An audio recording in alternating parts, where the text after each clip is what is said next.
आज जिस मुद्दे पर हम बातचीत करेंगे उस मुद्दे पर बातचीत करने से पहले मैं अपने बस्तर टॉकीज के परिवार के सभी सदस्यों को नववर्ष की हार्दिक शुभकामनाएं देना चाहता हूं। मैं ये बोलना चाहता हूं कि जिस तरह से 2024 में अगर आपके जीवन में कोई भी समस्या, कोई भी तकलीफ या परेशानी आई होगी तो परेशानी दोबारा लौट कर आपके जीवन में ना आए। वो खुशियाँ जो आप चाहते थे वो सारी खुशियाँ लौट कर आपके इर्द गिर्द घूमती रहें। 2025 ऐसे ही हंसते गाते मुस्कुराते बीत जाए और दुखों से आपका पाला ना पड़े।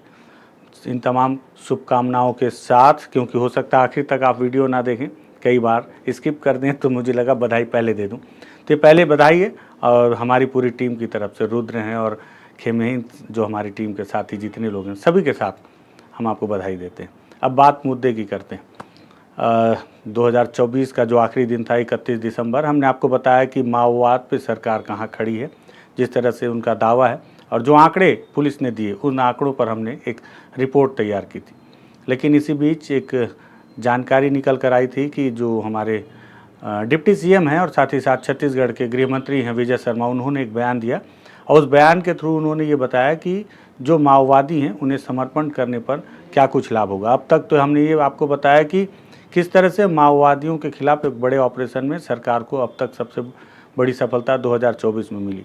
लेकिन अब केंद्रीय गृह मंत्री के दावे को ज़मीन पर मूर्त रूप देने में अहम भूमिका जो निभा रहे हैं गृह मंत्री विजय शर्मा, उनके द्वारा एक और जो बयान दिया गया है जो इस माओवादी के जो मूवमेंट है माओवादियों के लिए जो चलाया जा रहा है उस पर एक अहम कील मानी जा रही है, अहम फैसला माना जा रहा है। तो क्या कुछ कहा है और उसके साथ ही साथ ये जो पूरी मुहिम है, ये जो पूरा आंदोलन है, जिन जवानों के भरोसे चल रहा है उन जवानों के लिए एक आदेश भी आया है जो बीते दिनों एक प्रतिष्ठित अखबार में छपा था, उस पर भी हम बातचीत करेंगे। तो क्या है दोनों मुद्दा, उस पर बातचीत करते हैं। नमस्कार, मैं विकास तिवारी हूँ, आप बस्तर टॉकीज देख रहे हैं।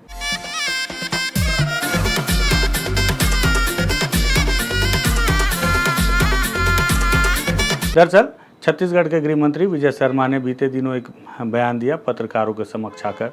दरअसल आपको याद होगा कि कुछ दिनों पहले केंद्रीय गृह मंत्री अमित शाह बस्तर के दौरे में थे। बस्तर ओलंपिक का खेल का आयोजन किया गया था और उसके समापन पर जब वो पहुंचे हुए थे तो उस दौरान माओवादी घटनाओं में जो लोग विकलांग हो गए थे जीवन भर के लिए, उनके द्वारा कई खेलों का प्रदर्शन किया गया। उनकी जमकर तारीफ भी केंद्रीय गृह मंत्री ने की। और वहीं बीते दिनों रविवार को जब देश के प्रधानमंत्री नरेंद्र मोदी जी के द्वारा जो मन की बात कही जाती है उस मन की बात में उन्होंने बस्तर के कई मुद्दों पर बातचीत की, जिसमें ओलंपिक खेल का जिक्र उन्होंने किया और इसे ऐतिहासिक बताते हुए एक नया इतिहास, नया अध्याय बताया बस्तर के लिए।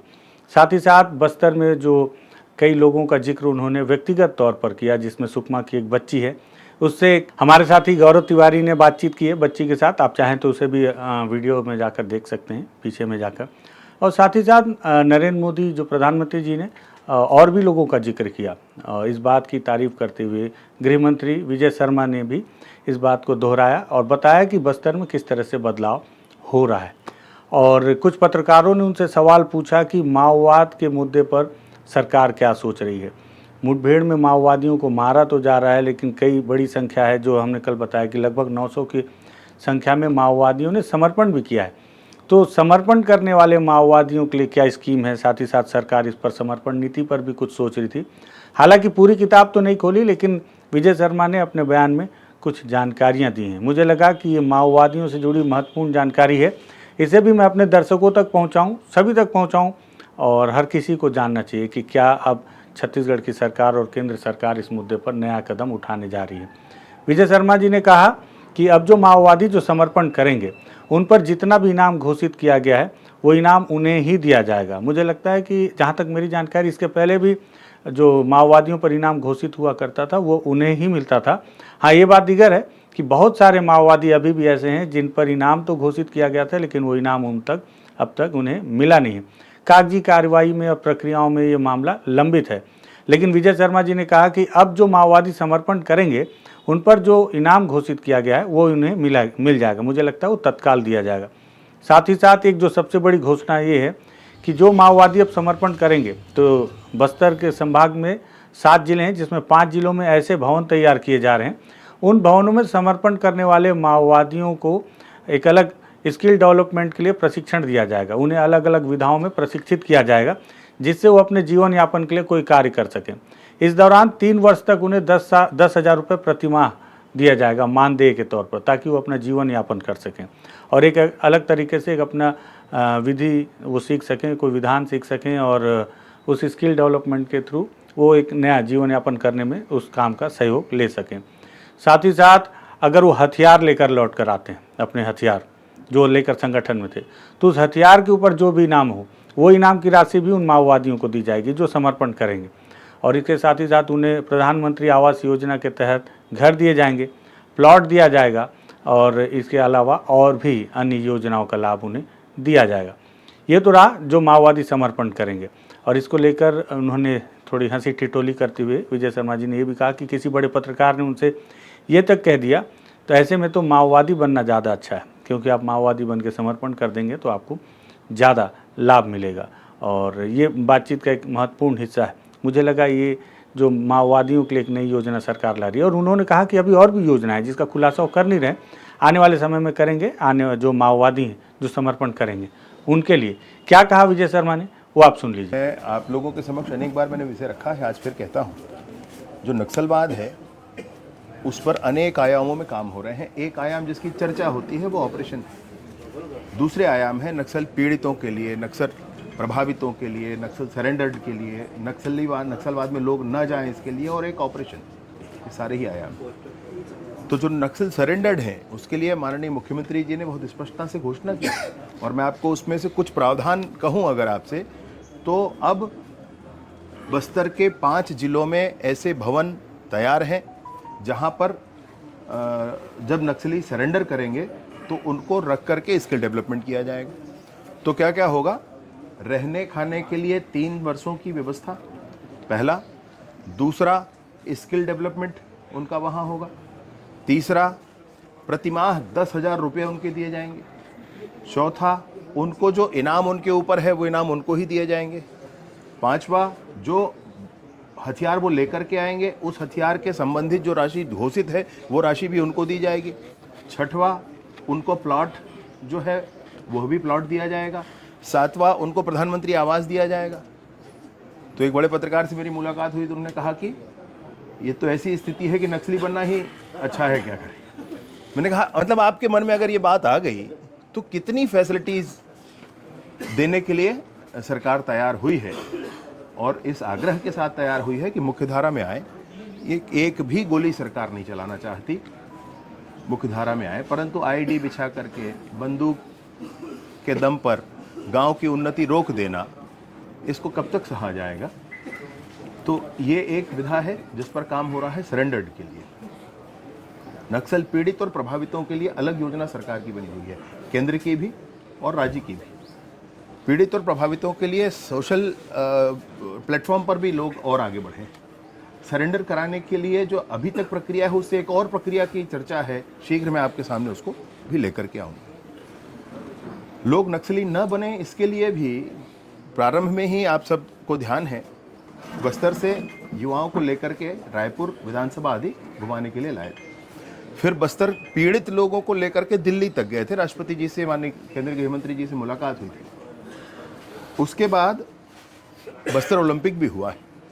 अब ये जो रायपुर बच्चों को घुमाने लाए थे, इस प्रक्रिया को कंटिन्यू करने की योजना है। लगातार उन क्षेत्रों के युवाओं को रायपुर लाकर दिखाया जाए, रायपुर में बात रखी जाए।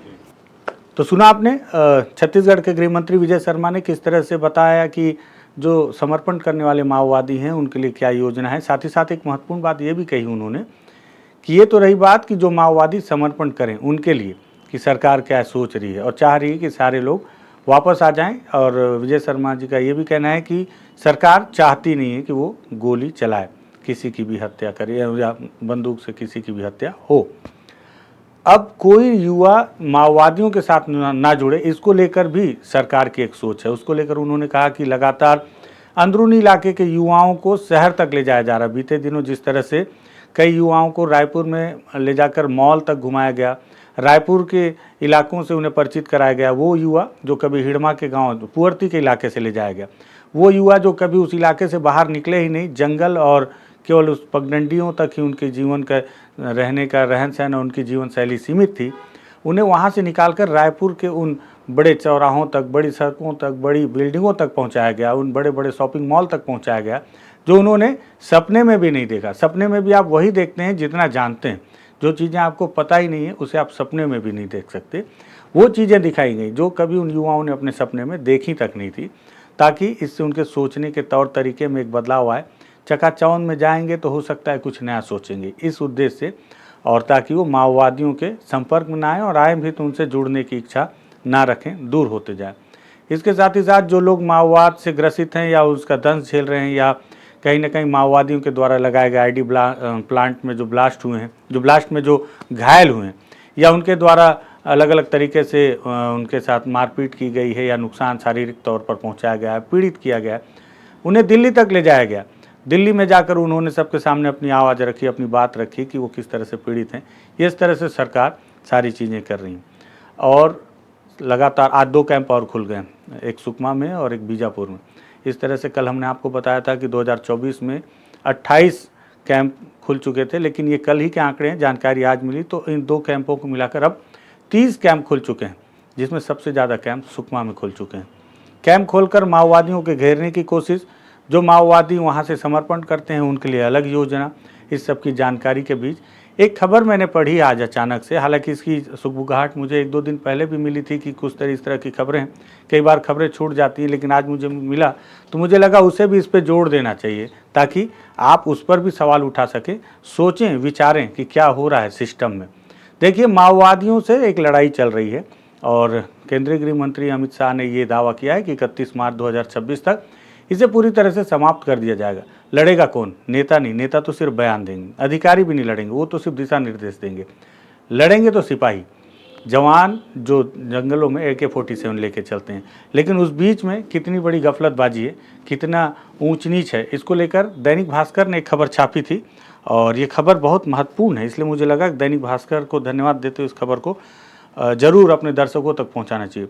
विनोद तिवारी जी हैं, भिलाई के पत्रकार हैं, इन्होंने बताया और इस खबर की हेडिंग है कि अफसरों के संरक्षण में जवान, सभी का सत्यापन होगा क्योंकि कई की आमद थाने की ड्यूटी बंगले पर कई अपराधों में भी लिप्त हैं। ये आदेश है कि ऐसे पुलिस CF जवानों की जांच होगी जो अटैचमेंट के नाम से थाने से गायब हैं या जांच के नाम पर विदेश घूम कर आ चुके हैं। देखिए क्या गजब की गफलतबाजी है। विनोद तिवारी जी ने लिखा है इस दैनिक भास्कर अखबार में और हो सकता है कि आपने इस अखबार के माध्यम से पढ़ा हो। लेकिन देखिए, विजय शर्मा, मतलब जिस तरह से बयान आपने सुना विजय शर्मा जी का, तो सोचिए कितना गंभीर है सरकार इस माओवाद को समाप्त करने के लिए। लेकिन मैंने क्या बताया कि ये माओवाद में आप ठीक है, आपकी नीतियां काम करेंगी, लेकिन अगर मुठभेड़ होगी तो उसमें जवान को ही लड़ने जाना पड़ेगा। और लेकिन उस बीच अफसरों की ये जो मनमानी और ये सब सारी चीज़ें आपको सोचने पर मजबूर कर देगी कि वाकई में मन से कोई चाह भी रहा है कि हर कोई अपना समय काट रहा है। विनोद तिवारी जी ने लिखा है कि राज्य के 45,000 पुलिसकर्मी, 6,000 नगर सैनिक और 17,000 CF छत्तीसगढ़ आर्म्स फोर्स में पदस्थ जवानों का फिजिकल वेरिफिकेशन होगा। IG अपने रेंज के सभी जिलों में पदस्थ जिला बल और CF जवानों, SP अपने स्तर पर पदस्थ सिपाही और प्रधान आरक्षकों का भौतिक सत्यापन करेंगे। इसकी बड़ी वजह यह है कि लंबे समय से अफसरों से साठगांठ, मौखिक आदेश, अटैचमेंट के नाम पर कई पुलिसकर्मी थानों से ही गायब हैं। सोचिए कितने मतलब दुख की बात है कि यहाँ भी जुगाड़ चल रहा है। आप किस नौकरी के लिए आए हैं और कर क्या रहे हैं? थानों से गायब हैं।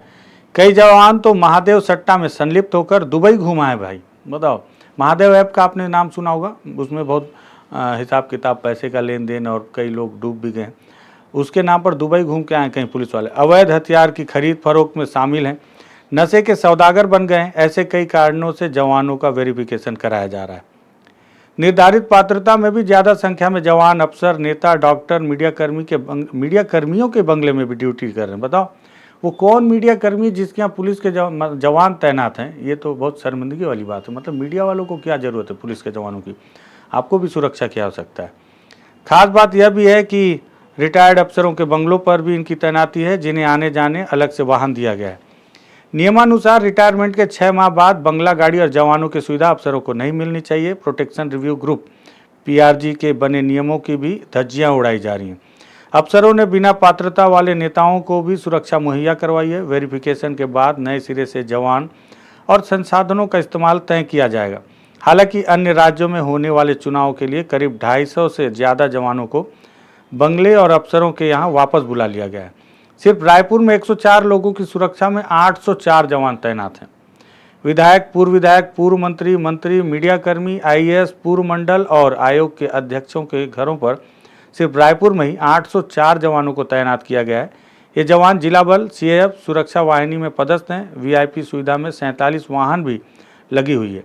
कई ऐसे नेता भी हैं जिन्हें पहले तो Z+ की पात्रता थी, लेकिन सरकार जाने के बाद पात्रता बरकरार जाने के बाद भी ZY+ और Y और X कैटेगरी में कई ऐसे नेता शामिल हैं जिनकी सुरक्षा की पात्रता को रिव्यू करने की आवश्यकता है। इससे बल का सही उपयोग किया जा सकेगा। सही बात है, मतलब आपका बल अगर बेवजह बेफिजूल जगहों पर इस्तेमाल हो रहा है तो आप माओवाद से लड़ने में इन बल का इस्तेमाल कैसे कर सकते हैं।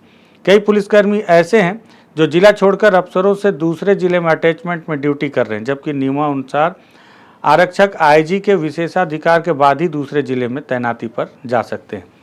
इन अफसरों के बंगलों पर अब भी तैनात है जवान। देखिए, नाम के साथ लिखा हुआ है। टीपी शर्मा जो कि पूर्व लोकायुक्त हैं, 7 जवान। डीएम अवस्थी जो कि रिटायर्ड डीजीपी हैं, 1 जवान। गिरधारी नायक जो कि रिटायर्ड डीजीपी हैं, 2 जवान। एएन उपाध्याय रिटायर्ड महानिदेशक हैं, 1 जवान। डॉक्टर संदीप दुबे रामकृष्ण केयर के हैं, इनके यहाँ 2 जवान। राम ठाकुर सिंह रिटायर्ड राज्य निर्वाचन आयुक्त हैं, 2 जवान।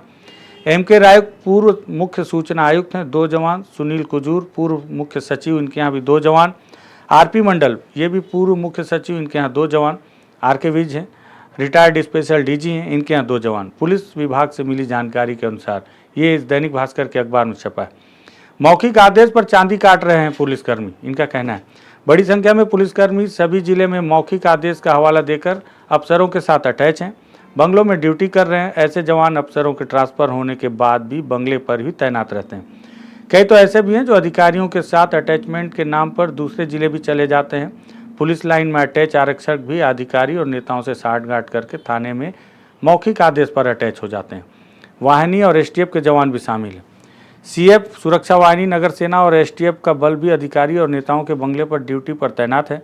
अधिकारियों के मुताबिक राज्य में करीब 6100 का बल नगर सैनिकों का है और 700 से ज़्यादा बल अफसरों के बंगले, जिला मुख्यालय समेत अन्य स्थानों पर तैनाती काट रहे हैं। ठीक इसी तरह सिर्फ रायपुर रेंज में ही पुलिसकर्मी, सुरक्षा वाहिनी और सीएफ के बलों की संख्या 800 से ज़्यादा है। सभी का फिजिकल वेरिफिकेशन होगा। इसको लेकर अमित कुमार जो कि एडीजी इंटेलिजेंस चीफ हैं, उन्होंने कहा है कि सत्यापन के बाद बल की संख्या बढ़ेगी। जवानों के फिजिकल वेरिफिकेशन और पुलिस संपत्ति का भौतिक सत्यापन के लिए सभी आईजी और एसपी को कहा गया है। सत्यापन के बाद पता चल सकेगा कि जवान कहाँ और किसके पास ड्यूटी कर रहे हैं। सत्यापन के बाद जिला बल की संख्या बढ़ेगी। ये जानकारी देना इसलिए बहुत महत्वपूर्ण और ज़रूरी है क्योंकि केंद्रीय गृह मंत्री अमित शाह और जो छत्तीसगढ़ के गृह मंत्री विजय शर्मा हैं या जो सरकार है, जिनके दम पर ये बात कर रही है कि 31 मार्च 2026 तक देश से माओवाद समाप्त कर दिया जाएगा, वो दम है जवान। और जवान अगर पूरी मुस्तैदी से मोर्चे पर ना होकर जुगाड़ लगाकर अधिकारियों के साथ या अधिकारियों के बंगले पर तैनात रहेंगे तो निश्चित ही तौर पर बल कम होगा। इससे एक और चीज़ बता रहा हूँ, साइकोलॉजिकल। एक एसपी साहब हैं जिनसे किसी समय में मेरी मुलाकात हुई थी और मैंने उनसे कहा था कि जो ट्रांसफ़र पद्धति को कैसे देखते हैं या सिस्टम, तो उन्होंने बताया कि वो 2 लिस्ट बना कर रखें। एक लिस्ट उन जवानों की है जिनकी पोस्टिंग अंदर है लेकिन वो जुगाड़ लगाकर बाहर किसी अधिकारी के पास या अलग अलग जगह पर मलाई खा रहे हैं, ये उन अधिकारी का कहना है। और एक लिस्ट उनकी है जिनके पास कोई जुगाड़ नहीं है और वो सालों से अंदरूनी इलाकों में पोस्टेड हैं। तो उन्होंने दोनों की सूचियाँ बनाई और ये कोशिश की कि जो लोग अंदर हैं उन्हें बाहर लाया जाए और जो लोग जुगाड़ में नौकरी कर रहे हैं उन्हें वापस अंदर भेजा जाए जहां दूसरे जवान हैं। कई बड़े अधिकारियों का ये भी कहना है कि कई दफ़े जो जवान आत्महत्या जैसे आत्मघाती कदम उठाते हैं या अपने साथियों के साथ उनके ऊपर हमला कर देते हैं, उसके पीछे भी इस तरह के मानसिक दबाव, क्योंकि वो लंबे समय से अंदरूनी इलाकों में तैनात हैं। जब उन्हें इस बात की कुंठा होने लगती है कि उनके पास कोई जुगाड़ नहीं है तो वो उनके आचरण में आने लगती है कुंठा और नाराज़ होकर, कई बार हताश होकर वो आत्मघाती कदम उठाते हैं। तो मुझे लगता है कि अगर सरकार ने इस पर सोचा है तो ये बहुत सकारात्मक कदम है क्योंकि जो निचले स्तर के जवान हैं उनकी सुध लेने वाला कोई नहीं। पहली दफ़े इस तरह के आदेश भी दिए जा रहे हैं और वेरिफिकेशन हो रहा है। हालांकि पुलिस के अधिकारियों का कहना है कि समय समय पर वेरिफिकेशन होता है, लेकिन दैनिक भास्कर की इस खबर को अगर हम गंभीरता से लें तो वाकई में सिस्टम में बड़ा झोल है। मुझे लगा कि जब हम बात कर रहे हैं गृह मंत्री विजय शर्मा के बयान की, माओवाद की, समर्पण की, उसके बाद की ज़िंदगी की, तो जिसके दम पर ये बातें हो रही हैं उन पर भी बात होनी चाहिए। महत्वपूर्ण खबर थी, इसलिए हमने दैनिक भास्कर की इस खबर को भी लिया है। अगर आपको लगे कि वाकई में इस मुद्दे के साथ इस मुद्दे पर भी जानकारी और बातचीत होनी चाहिए तो इस वीडियो को आप शेयर कीजिएगा, सवाल पूछिएगा, अपने आसपास के अपने जवानों से पूछिएगा, आसपास कोई नेता टकरा जाए तो उनसे पूछ लीजिएगा क्या भैया ऐसा होता है क्या। और लगे कि हम मुद्दों पर बातचीत करते हैं तो बस्तर टॉकीज को सब्सक्राइब कर लीजिएगा। धन्यवाद। नववर्ष की हार्दिक शुभकामनाएं। धन्यवाद।